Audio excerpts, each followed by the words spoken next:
ለዕለቱ ካዘጋጀናቸው ዜናዎቻችን ውስጥ አርዕስቶቹን ስናስቀድም ከሀገሬ አልሸሸሁም መቼም አልሸሽምም ብለዋል። የአዲስ አበባ ጉዳይ በልዩነት ተጠናቀቀ። ቱርክ ለእስራኤል ከባድ መልእክት ልካለች። ኔቶን አንጠብቅም ብላለች።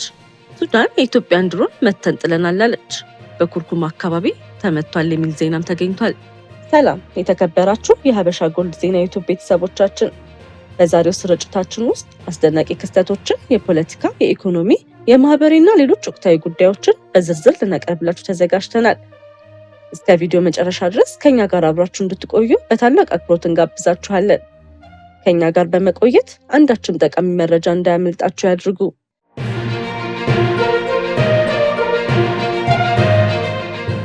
ወደ ዝርዝር ዜናዎቻችን ስንሸጋገር ከሀገሬ አልሸሸሁም መቼም አልሸሽም ያሉት ፕሮፌሰር መስፍን አርአያ ናቸው። በአንዳንድ ማህበራዊ ሚዲያ ገጾች በሀገራዊ ምክክር ኮሚሽን ዋና ኮሚሽነር ፕሮፌሰር መስፍን አርአያ ከኢትዮጵያ እንደሸሹ ሲሰራጭ የነበረው መረጃ ኮሚሽነሩ በግልጽ ቃላት አስተባብለዋል። ፕሮፌሰር መስፍን ከሀገር የመሸሽ እቅድም ሆነ ፍላጎት እንደሌላቸው በመግለጽ ከሀገሬ አልሸሸሁም መቼም አልሸሽምም በማለት የተሰራጨውን ወሬ ውድቅ አድርገውታል። ኮሚሽነሩ ወደ አሜሪካ መሄዳቸውን አምነው የጉዞ ዓላማ ግን ከሀገር መሸሽ እንዳልሆነ አስረድተዋል። ወደ አሜሪካ የተጓዙት በሀዘን ምክንያት የቀብር ስነስርዓት ላይ ለመሳተፍ መሆኑንም አሳውቀዋል። ይህ በማህበራዊ ሚዲያ ከተሰራጨው ኮሚሽነሩ ከሀገር ሸሽተዋል ከሚለው መረጃ ጋር የሚቃረን ማብራሪያ ሆኗል። ፕሮፌሰር መስፍን አርአያ በኢትዮጵያ ሀገራዊ ምክክር ሂደት ከፍተኛ ኃላፊነት በተሰጠው ተቋም መሪነት ላይ ይገኛሉ። በመሆኑም ከሀገር መሸሻቸውን የሚገልጹ ወሬዎች በምክክሩ ሂደት ላይም ጥያቄዎችን ሊያስነሱ በሚችሉበት ወቅት ኮሚሽነሩ ራሳቸው የሰጡት ማብራሪያ ጉዳዩን ለማጥራት እያለመ ነው። በተለይም ከሀገሬ አልሸሸሁም መቼም አልሸሽምም የሚለው አቋማቸው ለተሰራጨው ወሬ ቀጥተኛ ምላሽ ሆኗል። በቀጣይም የአዲስ አበባ ጉዳይ በልዩነት ተጠናቀቀ። አሸማጋይ ቡድኑ አዲስ ምክረ ሀሳብ አቅርቧል። በአዲስ አበባ አስተዳደር በከተማዋና በኦሮሚያ ክልል መካከል ባለው ግንኙነትና በክልሉ የሚጠቀሰው ልዩ ጥቅም ዙሪያ ለረዥም ጊዜ ሲካሄድ የቆየው ክርክር በብሔራዊ ምክክሩ የልዩነት ጉዳይ ሆኖ መቀጠሉ ተገለጸ። የኦሮሚያ ክልል ባቀረበው ቅሬታ መሰረት ጉዳዩን የተመለከተው የአሸማጋዩ ቡድን አዲስ አበባ የኦሮሚያ ክልል ርዕሰ ከተማ መሆኗ በህገ መንግስቱ ይጻፍ የሚል ምክረ ሀሳብ አቅርቧል። በተጨማሪም አሸማጋይ ቡድኑ ከዚህ ቀደም የ500 ቡድን ያቀረበው አዲስ አበባ የፌዴራል መንግስት አካል ናት የሚለው አባባልን አስተካክሎ የፌዴራል መንግስት ተጠሪ ናት በሚል እንዲተካ ምክረ ሀሳብ ማቅረቡም ተገልጿል። ጉዳዩ በሁለት ጎራ እያከራከረ የቆየ ሲሆን ከተመካካሪዎች ያቀረቡት 4 የልዩነት ምክረ ሀሳቦች መካከል አንዱ ሆኖ መቆየቱም ታውቋል። ነሐሴ 13 ቀን 2018 ዓ.ም ለርዕሰ ቡድን ተመካካሪዎች በንባብ ያቀረበው ሰነድ ግን አዲስ አበባ የፌዴራል ከተማ ትሁን፣ ራሷን በራሷ ታስተዳድር በሚለው ላይ ስምምነት መደረሱን ያሳያል። በተጨማሪም ኦሮሚያ ከከተማዋ አስተዳደር የሚጠየቀውን ልዩ ጥቅም በህገ መንግስቱ የጋራ ጥቅም በሚል እንዲደነገግ ስምምነት መኖሩም ተገልጿል። የ500 ቡድን አዲስ አበባ የኦሮሚያ ክልል መቀመጫ መሆኗን በተመለከተ 2 አማራጭ ምክረ ሀሳቦችን አቅርቦ ነበረ።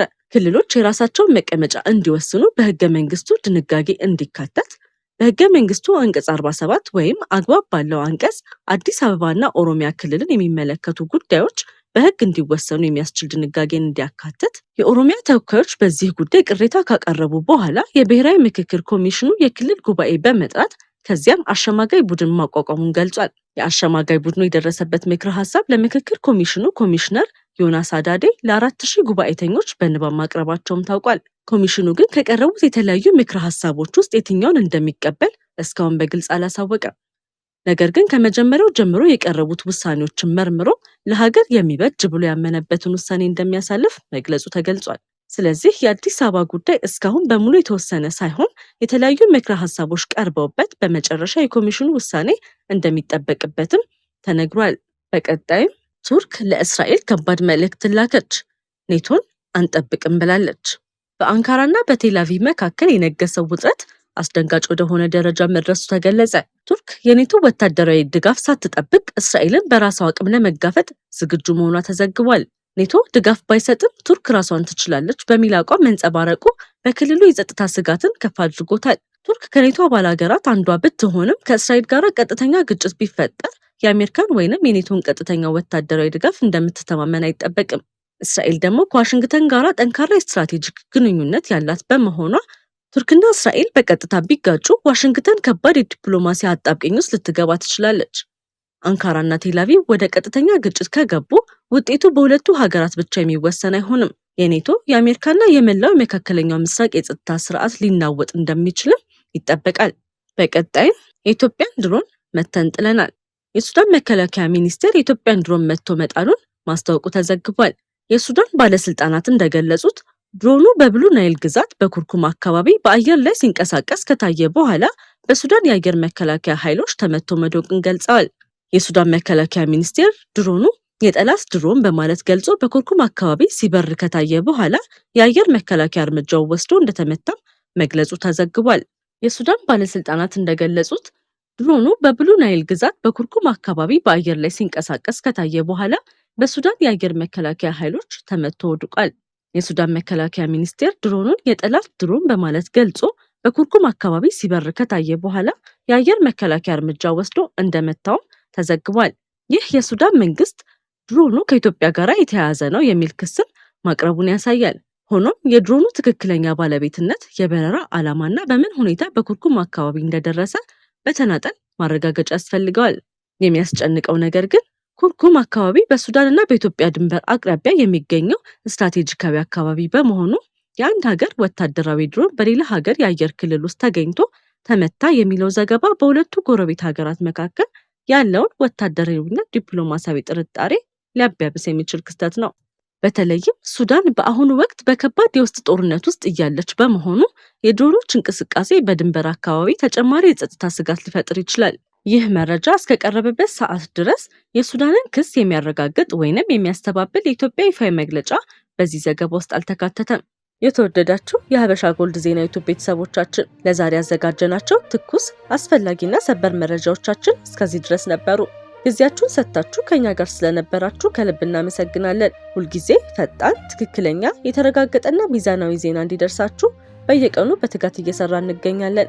በኢትዮጵያና በዓለም ዙሪያ የሚከሰቱ ወቅታዊ ክስተቶችን፣ የፖለቲካ፣ የኢኮኖሚ፣ የማህበራዊና ሌሎች ወቅታዊ ጉዳዮችን በፍጥነትና በአስተማማኝ ሁኔታ ለእናንተ ለማድረስ ቁርጠኞች ነን። ከኛ ጋር ገና ካልተቀላቀላችሁ የሀበሻ ጎልድ ዜና ዩቲዩብ ቻናልን ሰብስክራይብ በማድረግ ቤተሰባችን ይሁኑ። እንዲሁም የደወል ምልክቱን በመንካት ማንኛውም አዲስ ዜናና ሰበር መረጃ በታተመ ቅጽበት እንዲደርሳችሁ ያድርጉ። ቪዲዮን ላይክ በማድረግ አስተያየታችሁን በመጻፍና ለወዳጆቻችሁ በማጋራት የምታደርጉልን ድጋፍ ለእኛ ትልቅ ብርታት አለው። ስለምትከታተሉንና ስለምትተማመኑብን ከልብ እናመሰግናለን። ሀበሻ ጎልድ ዜና፣ ፈጣን፣ ተአማኒና የተረጋገጠ መረጃ የሚገኝበት አድራሻ። እስከምንገናኝ ድረስ ሰላምና ጤና ከእናንተ ጋር ይሁን።